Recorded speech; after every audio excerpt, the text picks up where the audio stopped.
I'm rewatching Stranger Things until season 5 comes out, but I have no one to talk to about it. Except from all you lovely people, I do appreciate your support and not telling me any spoilers.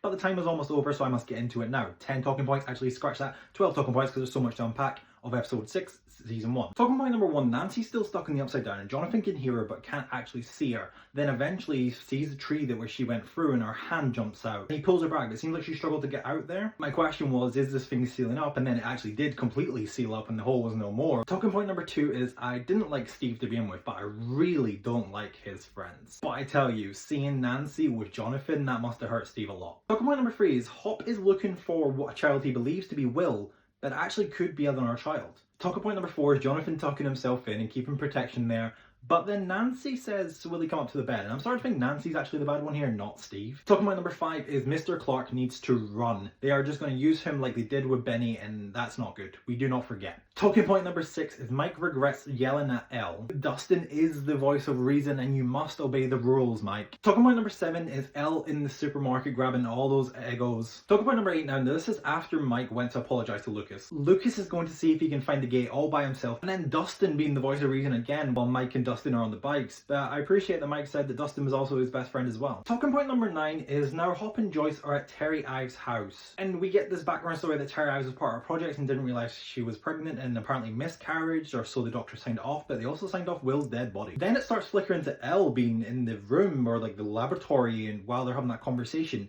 is Elle Terry Ives' daughter that went missing? Talking about number 10, Nancy and Jonathan are at the hardware store or wherever that is buying all this random stuff. The guy asks them what they two are up to and they say monster hunting. Also on the scene, Steve is mad at Nancy, which is understandable, but spray painting that on the movie billboard wasn't really nice. And then she finds Steve in the alleyway and Steve is being harsh. And then Steve and Jonathan get into a massive fight. And I might be wrong here, but Steve kind of deserved everything he got. Talking point number 11 is Elle eating those Eggos in the forest is a vibe. Then the bully comes out, and why does the bully have a knife? Lucas has worked out that the gate is all to do with the laboratory and spots the van that he also seen, so he knows there's something up there. And then the bully was threatening to cut Dustin up as they made it to the quarry, and Mike jumped. Like, he forced him to jump and he actually jumped, but then Elle somehow saves him, magically brings him back up and scares off the bullies. And the final talk point is when Elle kind of blacks out, she actually touches the monster and says that she is sorry for opening the gate. Is she the monster? And also her scream is ridiculous, like what it done to the water before, and then it breaks all the walls in the lab. Overall, we have done it. We're finally at the 8 mark. So much more information here, like Hop using the telephone box to calls to make sure no one was tracking him. And I mean, Elle saving Mike is just a whole story in itself. Nancy and Jonathan, there's so much to unpack there. And the nurse telling Nancy that only love could make someone do that, like what Jonathan done. Then they go back to Mike's house and I don't understand how they're going to get out. Surely Elle is captured here because that van was sitting there. I have to go to episode 7.